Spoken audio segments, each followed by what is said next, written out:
Subscribe कीजिए कुंडलनी जागरण को और प्रेस कीजिए बेल आइकन को, जिससे कि आपको मिल सके हमारी लेटेस्ट वीडियो सबसे पहले। सहयोग के काम में व्यस्त, न जाने कैसे समय बीत जाता है। अब करीबन 18 साल से सहयोग कर रहे हैं और उसकी प्रगति अब काफी हो रही है।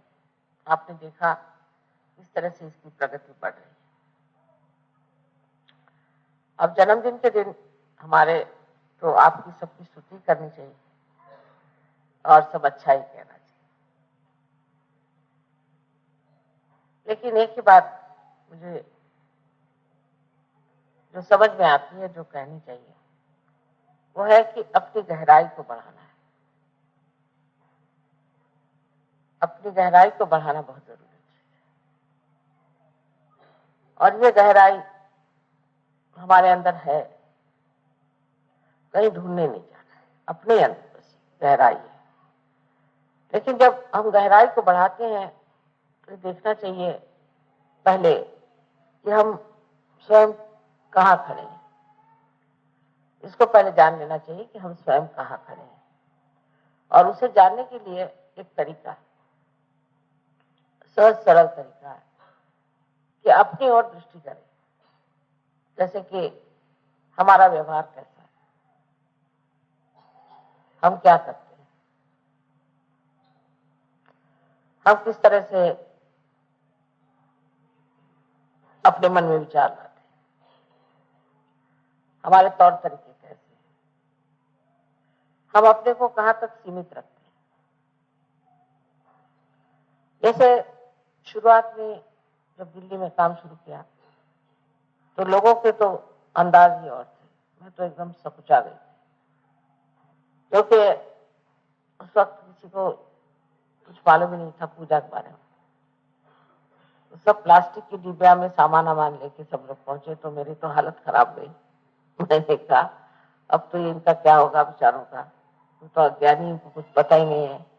प्लास्टिक में कुमकुम लेके आ गए और घर का ही लोटा उठा लाए पैर धोने के लिए। तो बड़ी घबराहट हुई मुझे, मैं तो एकदम, मेरा सारा बदन ही एकदम सकुचा गया। मैं रोके हुए थे सबको कि भाई ठंडे रहो, नहीं तो हनुमान जी कहीं बिगड़ न जाए। कहीं गणेश जी का गुस्सा शुरू हो गया तो न जाने क्या दिल्ली वालों का हाल हो। मुझे समझ में नहीं आया कि मैं कैसे कहूँ भाई प्लास्टिक से पूजा नहीं होती। जिस घर में चोरी हुई, जिस घर में पूजा हुई, उसके वहां पे कुछ चीजें रखी हुई थी। बेचारे महोदय बड़े अच्छे थे, उन्होंने हमें जगह दी, उनकी चीजें गायब हो गई। पूजा के बाद सब लोग कुछ उठा के चल गए। तो इससे शुरुआत हुई। उसके बाद उन्होंने कहा साहब मैं तो अपने आप नहीं दे सकता हूँ, आपको चाहिए तो आप हमारे कंपाउंड में कर लीजिए पूजा, लेकिन कंपाउंड से वो घर में ना आए, पानी आने का सब बाहर इंतजाम है। तो मुझे जरा बड़ा वैसा लगा, तो बड़ा अपमान है किसी तरह से। इस प्रकार यहाँ सहयोग शुरू हुआ और उस वक्त दुनिया भर के बीमार लोग हमारे पास, मेरे तो सवेरे से शाम तक हाथ दुख जाते और सबको ये फिक्र, मेरा लड़का ठीक नहीं, मेरी लड़की ठीक नहीं, मेरा बाप ठीक नहीं, मेरी माँ ठीक नहीं, दुनिया भर के मरीज खड़े सवेरे से शाम तक यही काम। तो उसके बाद हमारे भाई साहब के घर में शुरू हुआ, वहां भी यही, मेरी जान खा जाए लोग, मेरा इसको ये हो गया, मेरे उसको ये हो गया, इनको देखना ही चाहिए, ऐसे कैसे नहीं आप देख रहे, ये नहीं। अब 4 बज जाए, मुझे खाने को नहीं मिला तो भी वो जान को लगा।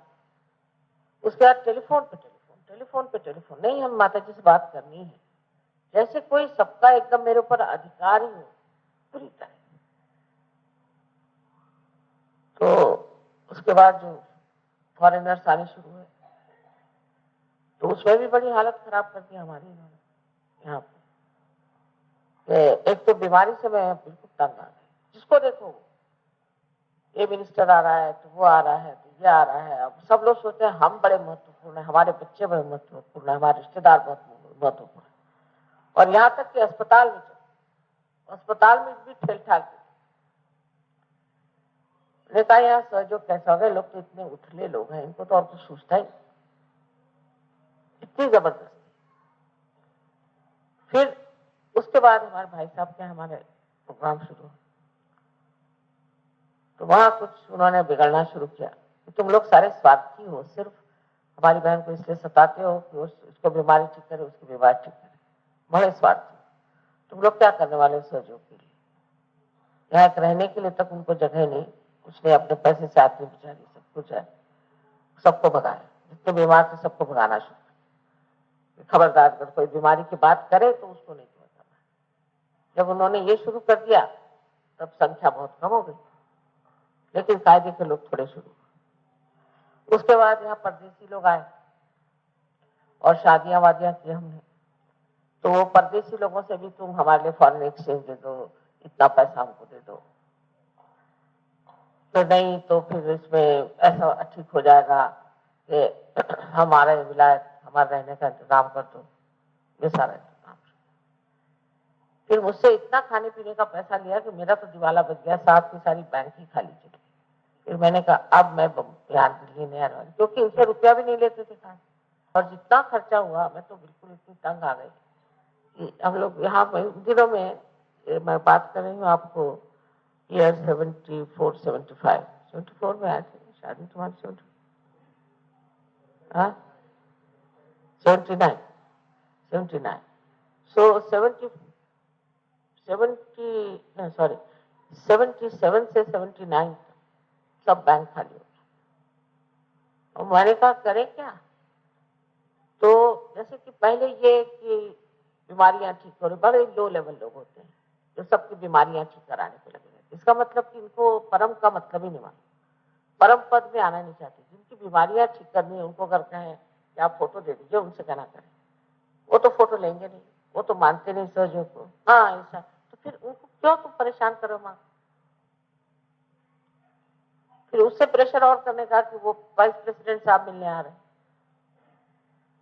मैं तंग आ गई, मैंने कहा बाबा फॉरेनर्स को यहाँ लाने लायक अपने पास पैसे नहीं, कुछ और चीज शुरू करें। फिर सहयोग की खोपड़ी में कुछ आया, अच्छा माँ ये लोग थोड़े बहुत आ जाएं और हमारे घरों में रहें, और इनका जो पैसा बचेगा, जो पैसा हमको देंगे वो हम दे देंगे आश्रम। हालांकि महाराष्ट्र से यहाँ लोगों के पास पैसा ज्यादा है, सबके पास मोटर है। महाराष्ट्र में एक मोटर मिलना मुश्किल है किसी के पास, एक भी किसी के पास एम्बेसडर मोटर नहीं कि जो मैं उनके मोटर में जाऊं, यह हालत है। लेकिन पैसे की ऐसी तकलीफ कभी किसी ने नहीं। यहाँ इतने कंजूस लोग कि मैं तो हैरान हो गई कि मोटरों में घूमते हैं, सब कुछ चाहिए, जेवर के जेवर, औरतों के कपड़े देखिए, आदमियों के कपड़े देखिए, सब बहुत बढ़िया। लेकिन वहां ये बात की परमात्मा का कार्य। तो जिस वक्त हमने काम शुरू किया तब कोई रुपया ला के देने लगा, तो मैंने कहा नहीं अभी तो कुछ हमने बनाया नहीं, इसमें ट्रस्ट वस्ट बनाएंगे तब। जब हमने कहा जब ट्रस्ट बनाएंगे तब रुपया देना, हमने कहा कि आपको रुकना होगा, तब तक अपना पैसा आप जमा करें। तो जिस वक्त हमने कहा ट्रस्ट बन गया, तो ऐसा कोई भी नहीं था जिसने 1000 रुपए से कम दिया, ऐसा कोई भी। उसी वक्त 1000 2000 4000 5000 जिसको जो मिला, जो उन्होंने इकट्ठा किया था ला करके दिया। पैसे की मुझे तो जरूरत नहीं, आप जानते हैं सारा पैसा किसी कार्य के लिए होना है। उस वक्त हमें यहाँ बड़ी अच्छी जमीन मिल रही थी, काश हम उस वक्त खरीद लेते, पर हमने सोचा कि दिल्ली वालों के पैसे से होना चाहिए, दिल्ली वाले ही करें। अब महाराष्ट्र में जो रुपया इकट्ठा हुआ उससे जमीनें खरीदी गई, और सब जगह हमने जमीनें खरीद के रखी, और यहाँ भी रुपया बाद में दिया है। ये सारा महाराष्ट्र टूट से आया हुआ रुपया। इसका मतलब ये नहीं कि आप रुपया बहुत दीजिए या खर्च करिए, पर आप इतने फैशन करते हैं। यहाँ दिल्ली की औरतें बड़ी फैशनेबल हैं, रोज उनको साड़ियां चाहिए, कपड़े चाहिए। किसी को अगर आप नायलॉन की साड़ी दें तो कहते हैं हम तो पहनते नहीं, हम तो शिफॉन पहनते हैं। अगर आप इतने रईस लोग हैं तो एक आध कभी कुछ रुपया तो सहयोग के लिए देना ही चाहिए।